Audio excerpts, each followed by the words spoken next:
wish you a Merry Christmas and want to regale you of a time-tested, well-known poem.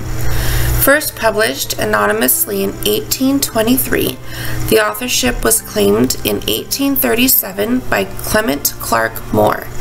The original title was A Visit from St. Nicholas, but its more common names are The Night Before Christmas or Twas the Night Before Christmas. Some say this poem is a classic, while others say it is antiquated. Because of this, we don't want you to simply read the poem. Instead, we've prepared a reading for you. As you watch and listen, you'll hear the poem told from a number of different perspectives. Authentic readings from the author's writings, a scriptorian, some cousins that are a little more country than most, social media influencers. And seeing as we live in a litigious society, we would be at a loss if we didn't hear from the lawyers. So grab a cup of hot cocoa and snuggle in tight. We hope you enjoy this classic spin that we put on it. We think it's a delight.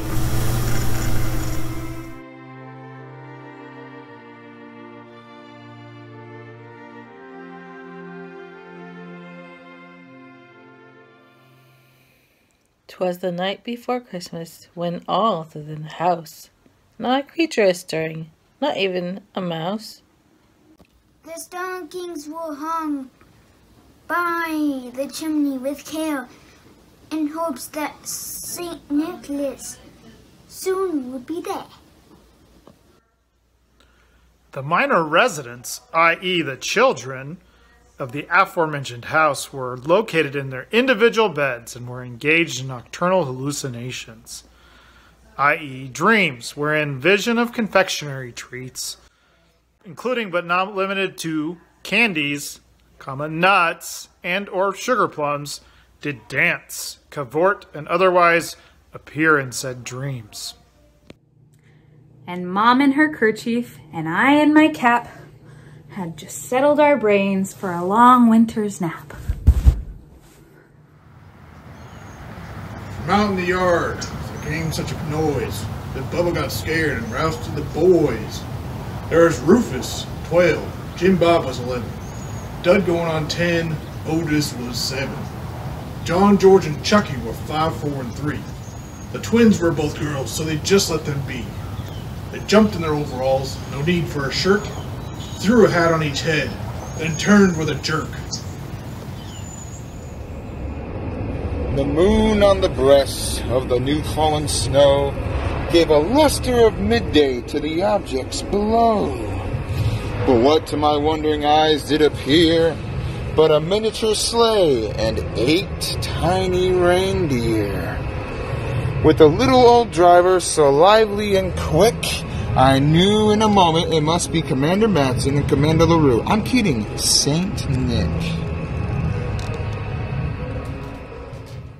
Said clause was providing specific direction, instruction, and guidance to the approximately 8 reindeer, and specifically identified the animal co-conspirators by name: Dasher, Dancer, Prancer, Vixen, Comet, Cupid, Donner, Blitzen, hereinafter the deer.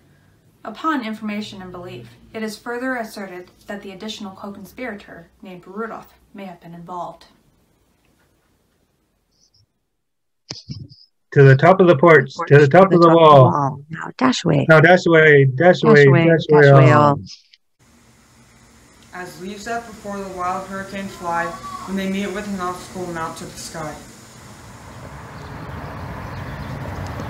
It was Santa Claus up on the roof, Dawn tootin', but the boys didn't know they were about to start shooting. They aimed their shotguns and nearly made a mistake. That would have resulted in Vincent's mistake. The party of the first part, witness clause, the vehicles and the deer intentionally and willfully trespass upon the roofs of several residences located adjacent to and in the vicinity of the house, and noted that the vehicle was heavily laden with packages, toys, and items of unknown origin or nature. Suddenly, without prior invitation or permission, either express or implied, the vehicle arrived at the house, and Claus entered the said house via the chimney. And then I realized my posting was belated. Why, I described Santa's visit like this.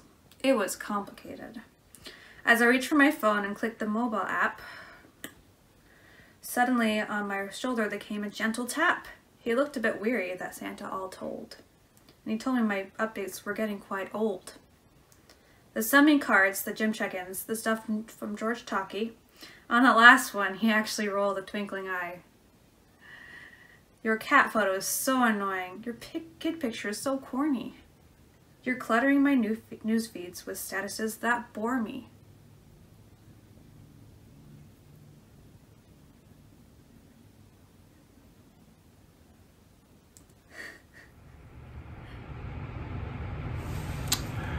Said Claus was clad in a red fursuit which was partially covered with residue from the chimney, and he carried a large sack containing a portion of the aforementioned packages, toys, and other known items. He was smoking what appeared to be tobacco in a small pipe in blatant violation of local ordinances and health regulations. Go. He had a broad face and a round little belly that shook when he laughed like a bowl full of jelly. He was chubby and plump, a right jolly old elf, and I laughed when I saw him in spite of myself. With a wink of his eye and a twist of his head soon gave me to know I had nothing to dread.